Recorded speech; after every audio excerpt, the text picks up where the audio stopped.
X30 Senior, la catégorie reine de la IMA Series Benelux. 14 à 29 ans, c'est l'âge requis pour pouvoir y participer. Ils sont près de 73 à avoir répondu présent pour cette deuxième épreuve de la saison 2023, mais seulement 36 d'entre eux auront l'occasion de disputer la course de toutes les courses, la grande finale. Mais avant cela, il faut encore empaqueter quelques résultats. Ellie Goldstein s'élancera en pole position et les résultats, il en a déjà quelques-uns depuis l'entame du week-end. Ils sont nombreux à avoir été chercher les victoires en manche qualificative. Henki Kalteren et Pacom Weisenberger pour l'instant en ont 3 chacun.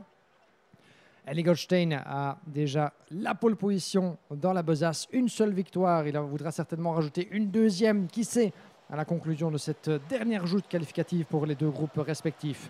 Les feux s'éteignent, on est parti. Go, go, go. À l'assaut du premier virage, Goldstein face à Pacom Weisenberger. Une victoire contre 3. Weisenberger à l'extérieur de la trajectoire depuis la première ligne. Henki Kalteren juste derrière. Ça va être une véritable bataille royale entre ces trois-là. Et avantage Kalteren qui a pris les devants sur Pacom Weisenberger en deuxième position. Weisenberger qui est un peu chahuté, qui a perdu une pile de position. Aïe, aïe, pas forcément la meilleure des entames. Avec dans la besace également, nous avons Ian Ekmans qu'on retrouve dans ce peloton de fous furieux.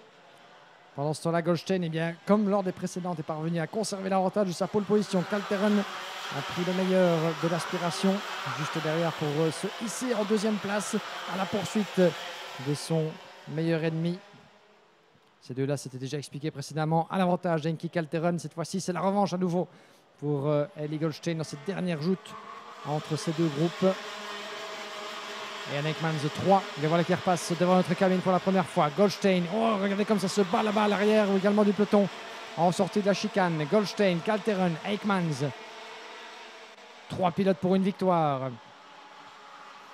Au virage numéro 3, Mirko Wouters en soutien à son équipier. Puis nous avons Hugo Besson, Redmans, Ferrazano, Weisenberger qui a dégringolé jusqu'en 8e position, vous le disiez, après un départ et un premier tour catastrophique pour le pilote français.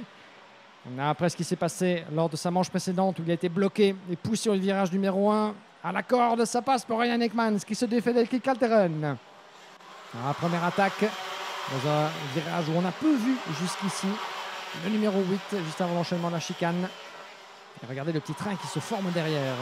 Je pense que Ian Ekmans a sans doute bien œuvré sur ce coup-là, puisqu'ils sont nombreux à vouloir en quelque sorte rejoindre la tête, à vouloir aller chasser le leader. Ekmans se dresse en premier chasseur devant Kalteren, Wouters, Besson, Ferrazano, Arthur Vonzer et Kamen qui boucle le top 10. Un nouveau tour de bouclé. La bataille royale qui prend forme entre les ténors de la catégorie senior. Goldstein dans le virage numéro 3.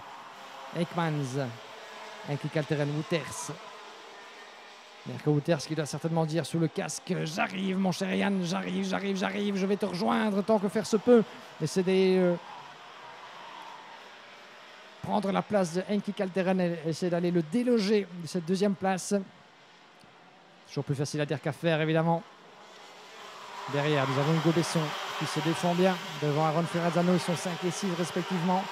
Ferrazano qui est occupé à faire ses armes et de bien belle manière. Le voilà qui double Hugo Besson pour la 5e place. Ferrazano 5, Hugo Besson 6.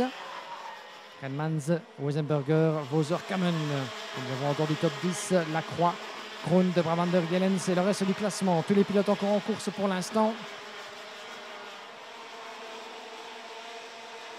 On est de retour ici avec Hugo Besson, le pilote VDK, pourchassé par Pacom Weisenberger. L'attaque de Weisenberger et pendant ce temps-là, l'attaque également d'Ekmans sur Goldstein. Changement de leader. Ekmans en tête, Goldstein 2, Kalteren 3.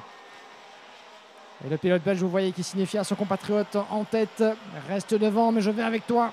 C'est sûr de nous battre, puisque sinon ça va commencer à sortir le roussi. Et il ne s'en laisse pas compter. Ellie Goldstein a tenté de faire l'intérieur, mais c'était peut-être peu inspiré, puisque la porte s'ouvre. Et c'est malheureusement l'hémorragie qui commence pour Goldstein, puisque Kalteren et Mirko Wouters se sont passés. Et Ferrazano était à deux doigts de faire pareil, peut-être dans le virage numéro 11. Oh, que ça va être serré, Ferrazano passe. Pacom Weisenberger pourrait faire de même, Goldstein qui résiste. C'est déjà une petite odeur de finale avant l'heure entre tous ces ténors. Henki Kalteren qui leur demandait pas tant évidemment, regardez-le, prendre la poudre et l'escampette, il a creusé l'écart. Et Ian Ekmans qui signifie à Mirko Wouters: on y va, à nous deux, on reste ensemble et on fonce. à fond l'accélérateur évidemment. Plus question de se battre, il faut résister derrière parce que Ferrazzano revient très très fort. La porte est ouverte par Wouters et si on gouffre Ferrazzano, mais Goldstein est resté derrière. Eh bien, ça commence tout doucement un petit peu à s'enflammer cette manche qualificative. C'est la dernière évidemment pour le groupe A comme pour B. C'est ici qu'il faut tout donner. L'erreur sera impardonnable. Aron Ferrazzano qui continue sur sa lancée, qui prend la deuxième place. Ferrazzano deuxième. Ekmans 3, Wouters 4. Avec Eli Goldstein qui reste derrière en embuscade et il s'est même fait doubler par eux. Effectivement, c'est le pilote VDK Hugo Besson qui a pris l'avantage sur Eli Goldstein et qui lui répond directement dans le virage numéro 12. Il ouvre la porte et c'est suffisant pour Paco Weissenberger, je pense, de s'infiltrer aussi. Bien vu de la part de Weissenberger qui a vraiment plongé dans un petit trou de souris ouvert par Goldstein. Et le voilà qui prend la 6e place au détriment d'Hugo Besson. Gillian Kamen était à 2 doigts de faire pareil, mais reste bloqué en 8e position. Kalteren, 1 seconde 1. En voilà un certainement qui n'a aucune idée certainement de ce qui se passe derrière lui. Henki Kalteren qui, comme lors de ses manches précédentes, eh bien, a su trouver le bon moment pour appuyer sur le champignon, voire même l'écraser. Vraiment se défaire de la pression du peloton derrière lui. Et pour l'instant, eh bien, il est tout heureux de savoir que Aron Ferrazzano est occupé à bloquer en quelque sorte Yannick Ekmans et Mirko Wouters. Goldstein qui revient fort derrière, il s'est débarrassé de la pression de Weissenberger. Oh, une petite faute de Paco Weissenberger. Aïe, aïe, aïe, en sortie du virage numéro 11. Il était dans le sillage de Goldstein, il était sorti large sur le vibreur, ça va lui coûter sans doute en temps. Mais effectivement, il vient de perdre gros dans l'aventure, Weissenberger, puisque sont passés devant à la fois Gillian Kamen, mais aussi Renmans, Hugo Besson, Lacroix. Weissenberger qui est 11e.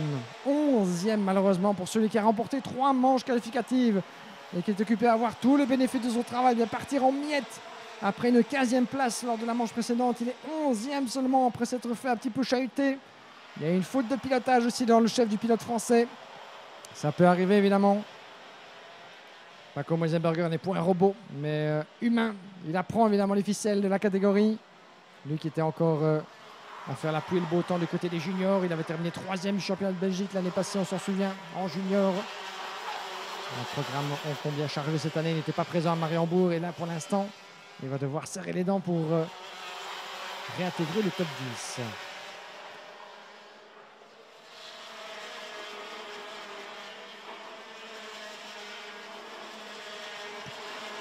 Le leader qui repasse devant nous. Et Aron Ferrazzano qui est vraiment sur un autre rythme. Je me demande s'il n'a pas éventuellement passé les nouveaux pneus. Mais en tout cas, ça me paraîtrait relativement improbable à ce stade, sachant que les conditions étaient plus que clémentes. Mais Ferrazzano qui se rapproche comme un beau diable de Henki Kalteren. 4 dixièmes seulement entre les deux. Attention, Hugo Besson qui a touché légèrement, semble-t-il, avec un de ses poursuivants. Et c'est le 2,59 là-bas. Lacroix. Grosse explication entre Lacroix et Hugo Besson pour la 7e place. Avec le 2,10, Gilles Renmans, Tristan Kroon derrière. Le 2,59, Simon Lacroix qui a tenté de faire sa loi à Hugo Besson. Ce n'est pas passé avec un accrochage à la clé, en tout cas une touchette. Plus de peur que de mal entre les deux adversaires. Simon Lacroix qui a perdu un petit peu dans l'aventure, semble-t-il, en conséquence. On va revenir à ça juste après. Un autre pilote VDK, Arthur Vonzor, je pense, qui est en pleine bagarre avec Yoshida Wellens Weissenberger, 15e seulement, pas comme Weissenberger. Donc vraiment une fin de manche qualificative absolument désastreuse pour Paco Weissenberger. On revient vers les avant-postes. Et voilà le changement de leader. Aron Ferrazzano, on le sentait venir, mais Ferrazzano a pris la tête des hostilités devant Henki Kalteren. Nous avons donc un nouveau leader, le champion de Belgique junior 2022. En tête sur un circuit, il s'était imposé l'année passée. Et le voilà qui fait sa loi à Henki Kalteren devant Yann Ekmans. Nous avons Mirko Wouters, 4e devant Goldstein. Gillian Kamen 6. À la sortie du virage numéro 11, 1 minute 30 et un tour encore. Il faudra tenir pour Aron Ferrazzano. Kalteren qui avait évidemment certainement, d'un point de vue stratégique, on avait un peu gardé sur la pédale pour soulager ses pneus dans cette fin de course. Mais il a vu revenir Aron Ferrazzano, n'a rien pu faire pour empêcher le jeune pilote belge de lui griller la politesse.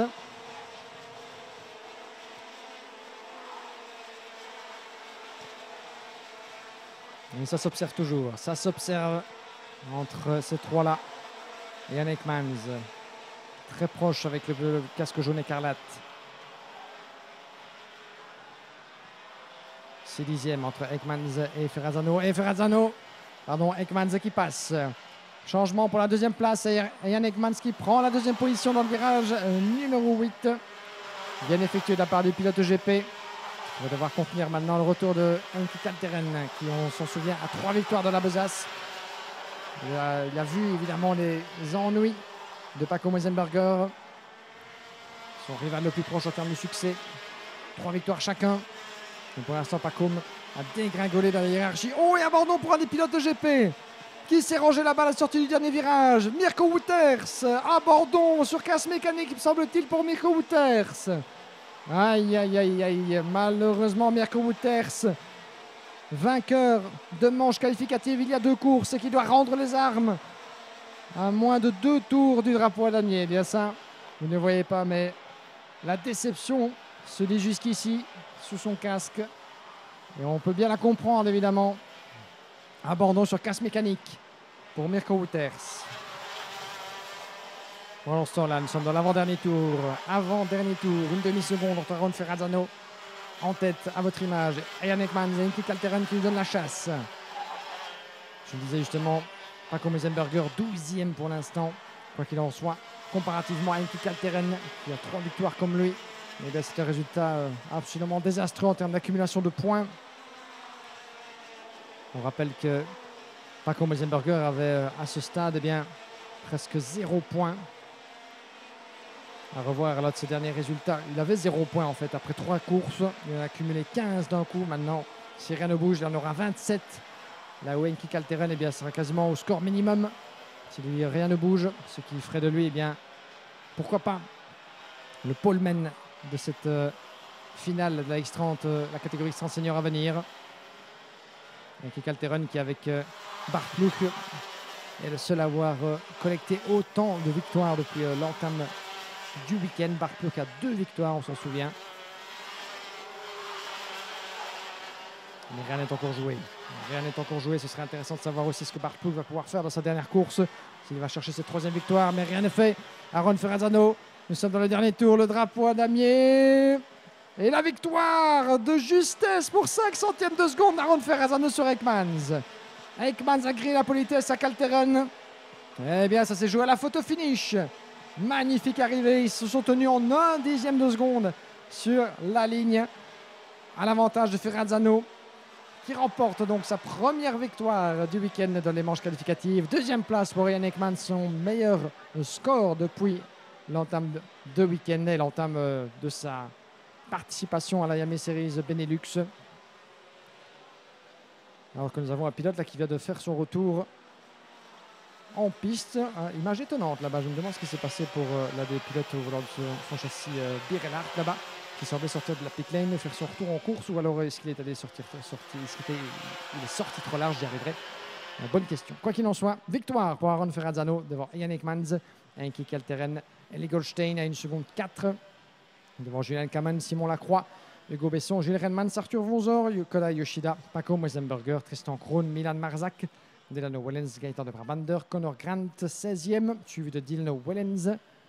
Puis nous avons de Gaëtan de Brabander, Grant, je le disais donc, Deckers, pardon, De Kort, Bouillet, De Rieder, Dierda, Verlinden, Leitem, Wellens, Wouters et Bezard qui manque à l'appel. Et la déception donc, dans le chef du team GP avec l'abandon sur casse mécanique de Mirko Wouters. Première victoire donc pour Aron Ferrazzano. Ça s'est joué vraiment de justesse sur la ligne d'arrivée pour 5 centièmes de seconde sur